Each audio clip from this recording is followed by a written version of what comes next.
আসসালামু আলাইকুম। এটা নাকি একটা জাল নোট। একটা দোকান থেকে আমাকে এটা জাল নোট বলে ফেরত দেওয়া হয়েছে।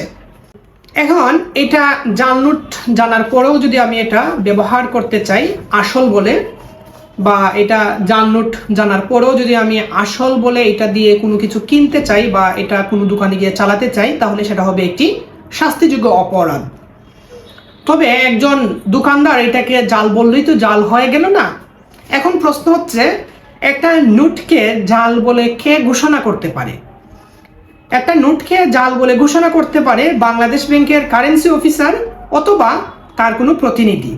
এখন আমাকে এই দোকানদার জাল বলে এই নোটটাকে ফেরত দেওয়ার পরে আমি নিজ থেকে চেক করে দেখলাম যত ধরনের নিরাপত্তা চিহ্ন আছে বাংলাদেশ ব্যাংক থেকে, যত ধরনের নিরাপত্তা চিহ্নের কথা বলা হয়েছে, আমি এটা চেক করে দেখলাম যে প্রথমে এই যে এইটা দেখলাম, এইখানে দেখলাম যে এটাকে জাল বোঝা যাচ্ছে না, এটাকে আসলে বোঝা যাচ্ছে। এইখানেও দেখলাম যে জাল বোঝা যাচ্ছে। তাছাড়া আপনারা এইখানে জানেন যে করা যায়, এই যে 1000 টাকা লেখা এইখানে, এটাকে এইরকম করলে কালারটা চেঞ্জ হয়, এখানে কালারও চেঞ্জ হচ্ছে।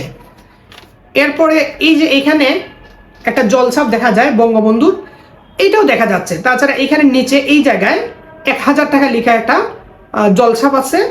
এখানে এই জায়গায় বাংলাদেশ ব্যাংকের একটা লোগো আছে, জলছাপ। এরপরও এটাকে উনি জাল বলে ফেরত দিয়েছেন। এরপরে এই যে এইখানে যে নিরাপত্তা সুতা রয়েছে, এই নিরাপত্তা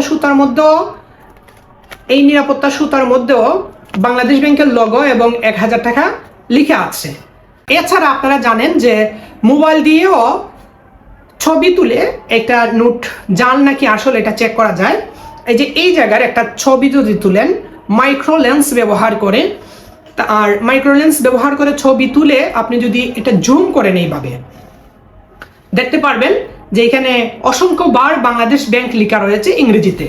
যদি এইটা লেখা থাকে তাহলে বুঝবেন এই টাকাটা আসল, এটা নকল না।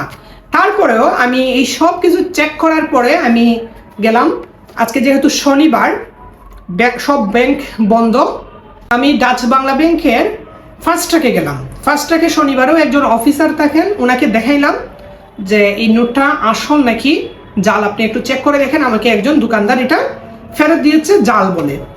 উনি এটা চেক করলেন, দেখলেন, দেখে বললেন না এটা আসল। আমি বললাম আপনি কনফার্ম কিনা? উনি আমাকে একদম কনফার্ম করে দিলেন এটা আসল। এখন যদি জাল নোট খেয়ে আপনি জাল জানার পর যদি আসল হিসেবে ব্যবহার করেন, তাহলে আসল বলে যদি ব্যবহার করেন তাহলে সেটি একটু অপরাধ হবে। কিন্তু আপনার আসল নোটকে কেউ যদি জাল বলে ফেরত দিয়ে দেয়, সেটা কি হবে?